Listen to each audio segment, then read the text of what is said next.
I thought I was going to have the headphones. I thought, right, well, I'm not live yet. But. You are live now.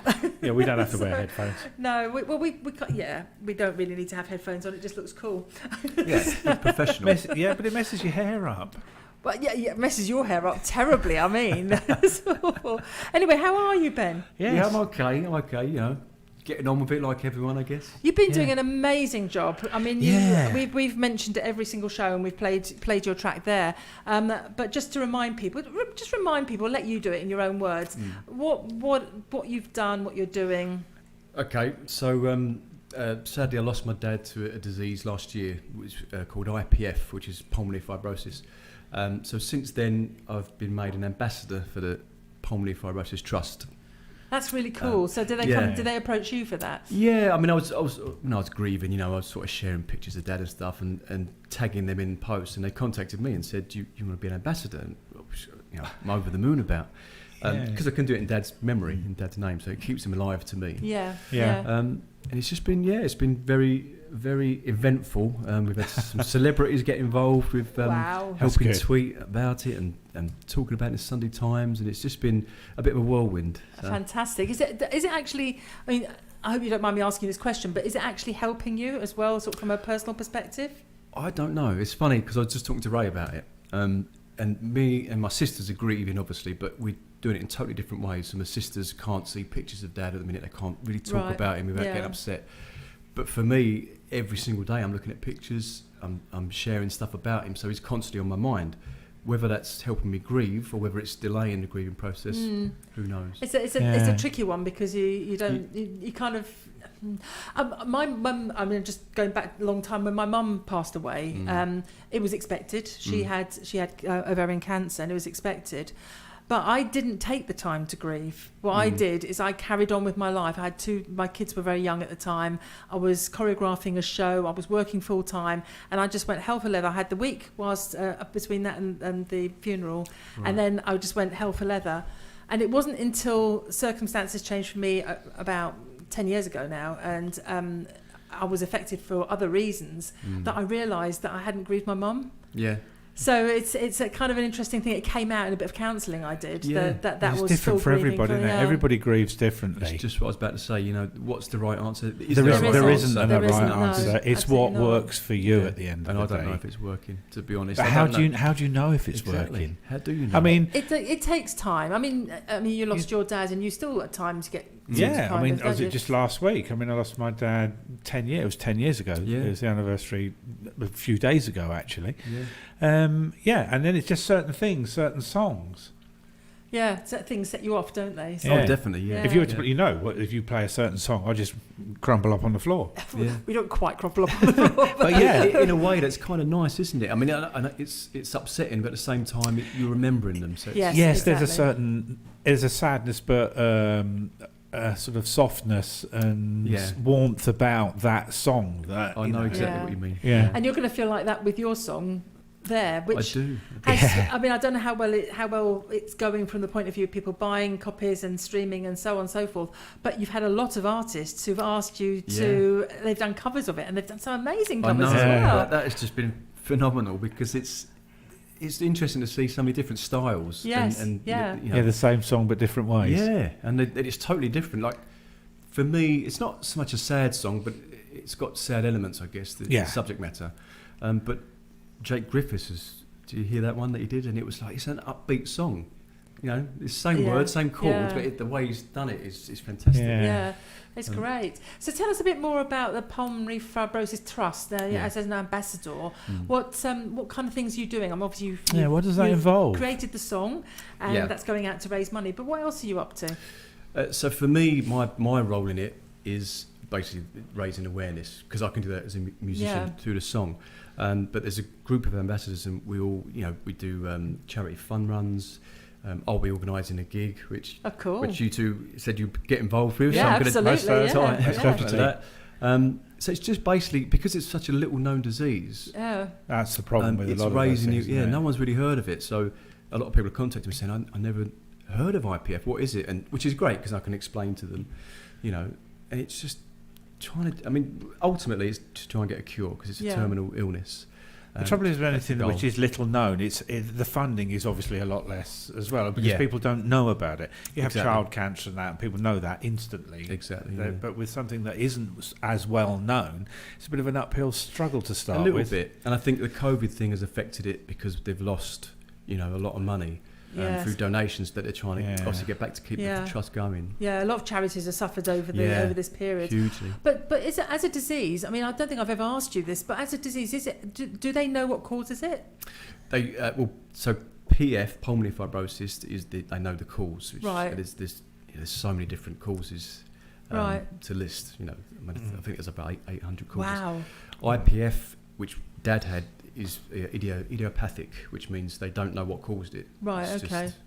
Just one of them things. So is there a lot of research, or I suppose there isn't a lot of research, which is why they need the money, but is there research ongoing at the moment? There is research, but obviously we're trying to get the cure, so the more funding we can get, the more we can get into research to I mean, basically this disease is a scarring of the lung, so it gradually robs you of the ability to breathe, which is frightening to. So it's progressive, is it? Progressive, yeah. Right, okay. And it's just frightening to see someone go through that, and they shouldn't have to. So that's the job of the trust, to help these people towards the end of their lives, and also to try and get this research done so we can get a cure. Yeah. Cool. So this gig that you're talking, can you share anything about that yet, or is it's very early days?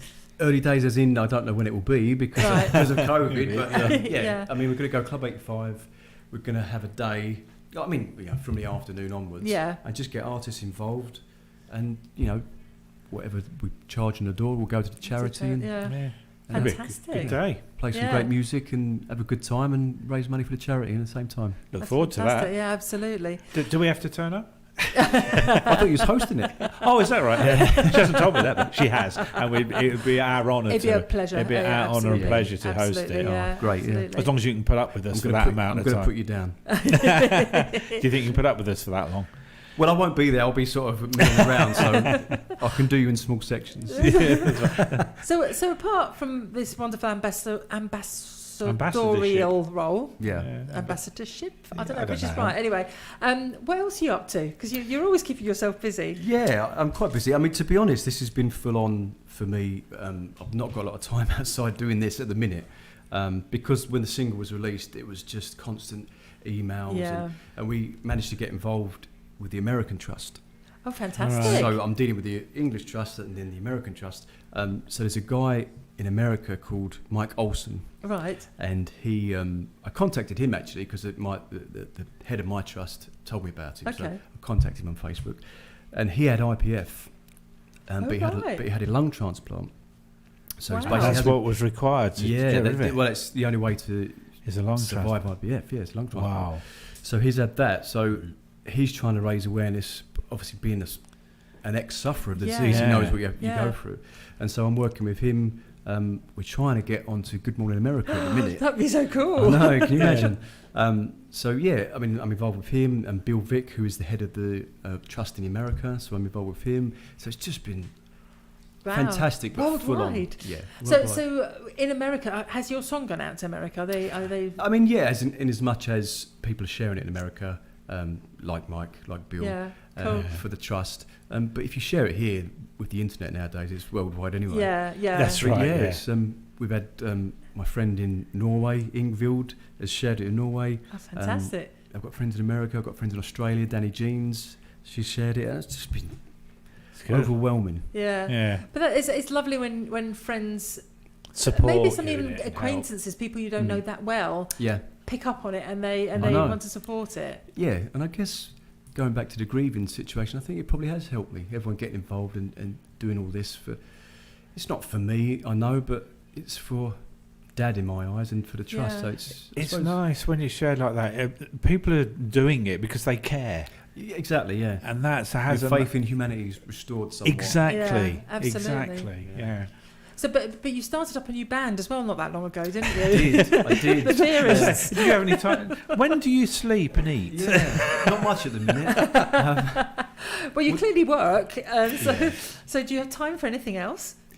Not at the minute, because I mean, the band you're talking about is the Theorists. Yeah. So this was born out of lockdown, so we couldn't gig. I mean, I do the odd live stream, but I'm not really a live streamer. So mind you, I saw one recently that you did, and I thought it was really good. Yeah, I mean, I have dabbled, but yeah. I can't live stream it all the time. And so I'm writing all these songs, and some of them wasn't working for the collective. It was just a different genre, it seemed to me. And I thought, I'll form another band, why not? Yeah. So I went down that road, and obviously this has taken priority over that. Yeah. But it's sitting there at the minute. The first single was out, called These Days, which is on iTunes now if you want to hear it. And then the second single was pretty much done. It just needs mastering, so that'll be released once this dies down a little bit. Well, it's me. It's just said, such and such, different genre. I just thought I'd start another band. It's like, I'd say, I like this motorbike, but I'm just going to buy another one anyway. Yeah, there was a little bit of that. Collecting them. Yeah, it's more, my hand was forced with the COVID situation because, as you know, the collective can be quite a big band. Yeah. And we couldn't meet up. Yeah. And so it was difficult to get these songs. How we normally work is I get the songs sort of in a blueprint form, and then we go to rehearsals, and then everyone puts their bit in, and the song comes out. We couldn't do that, so I thought, well, if I do a different band, the Theorists, and keep it small. So at the minute, there's me, James Barron on bass, and Kieran Lee on drums, which you know. Yes, I do. Kieran. He used to live around the corner from me. That's right. Yeah. So it's just three of us, and obviously with Kieran working in the studio that I use, it's very easy to get the drum tracks done. So it was more a way of continuing recording during the lockdown. Cool. Yeah. Talking of recording, one of the young lady, and I can't remember her name, who sang on there. Oh, Minnie Birch. Minnie, yes. Yeah. She did like a little video blog, didn't she? Yeah, did you see that? That was really cool, actually. She did a fantastic job, and particularly the bits in the studio looked really, really fun. Yeah, really that was really good. And she was, do you know what? Like, she was nervous. You could tell she was nervous. And as she says in the videos, because she was going to this studio and she'd not seen anyone. Yeah. Well, I think we all were. We all got there and we was all on edge. Because it was like, it was during, I think, the lockdown had kind of eased, but we still had to be tested beforehand. Yeah. We had to keep our distance. So it was actually recorded live, but in the video, like, it switches to shots because we couldn't stand next to each other. So yeah, it was exciting to be involved with all these musicians again after nearly 2 years of that's not right. being able to. Absolutely. And what was interesting at the beginning of her video, I think she said she's not really a singer. Yeah. I was like, really? Yeah. That's what I thought. She's got a fantastic voice. She has a lovely voice. Yeah. Lovely voice. Really. When I say Celtic, I don't know if that's right, but that's the kind of sound I hear from her. It's just lovely. Yeah, it's cool. She's done a great job on that. Yeah, she absolutely did. Well, and you've done a fantastic job. You're doing amazingly. So well done you. Thank you. On everything you're doing. So I was going to say what's next, but you haven't got any time for anything. That's right. Not so much. I mean, you say that. The EP for the collective is pretty much done. All right, cool. So that is going to be released. I haven't got a date yet, but probably within the next couple of months. So we've done the pictures for the album cover and stuff like that. And I've got a really interesting project with this because Cassie Paris has done the photo. Right. Do you know Cassie Paris? I don't know. She's a local photographer. Right. Very good. And I'm in touch with a guy, I'd call him a friend now. So I've got Holly Lowe and Simon, who are based in Mallorca. And they do a live stream. She's a piano player. And so Simon's an artist, and I saw his stuff, and I was like, "Oh, that's very nice. Would you paint an album cover for me?" And so he was really up for doing it. So I've sent him the picture that Cassie took, and he's going to now paint the pictures, and that'll be the album cover. Oh wow, that's cool. I'm excited about that. That's really cool. Yeah, It's nice to have something a bit different, isn't it? Yeah, I've never done it before, and I'm interested to see what he comes up with. Yeah, nice. Yeah. So you've got the EP, you've got another one coming from the Theorists soon, and then all your ambassador work that you're doing. Yeah, I've got to slow down a bit. Yeah. Well, I just wondering when you find time to do anything else. That's what I said. Eat and sleep. It's funny. Yeah, it's. I mean, I really do live the music. Really, it's like always on my mind. So, but if that's your passion and that's what you want to do all the time, then there's nothing wrong with that, is there? It's like it's your love, your passion, and what you want to do.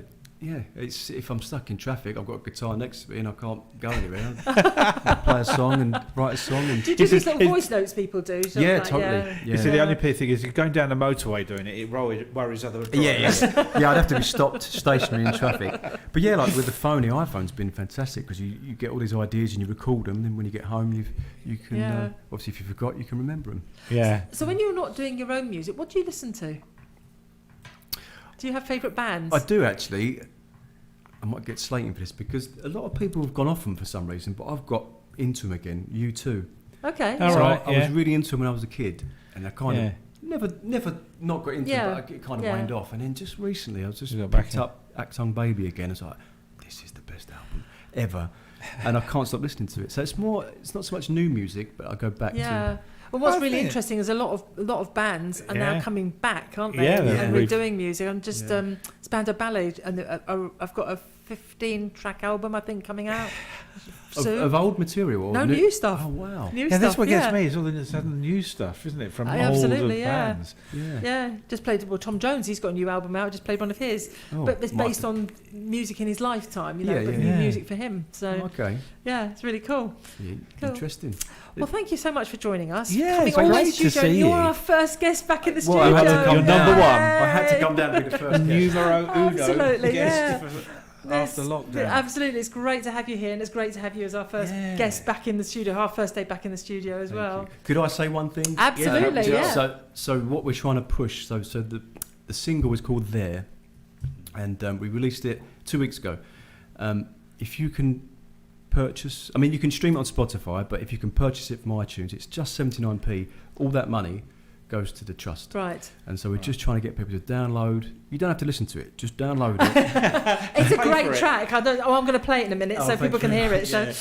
But yeah, if you can just download it and just give the trust 79p, because we was going to do, I was going to say, a lot of people do for their birthdays on Facebook and say, can you donate to my... And people are paying 10, and I think, not everyone's got a tenner to spare. True. But 79p. Yeah, it's not a lot of money. No, is it? No. Absolutely, and it'll make a huge difference to. Well, it will. Well, lots of little make a big. Exactly right. So because it's only 79p, the more people we can get downloading it, the more money the trust get, the more awareness they gain. Yeah, absolutely. And you're helping people who are suffering with this disease. It's a horrible disease.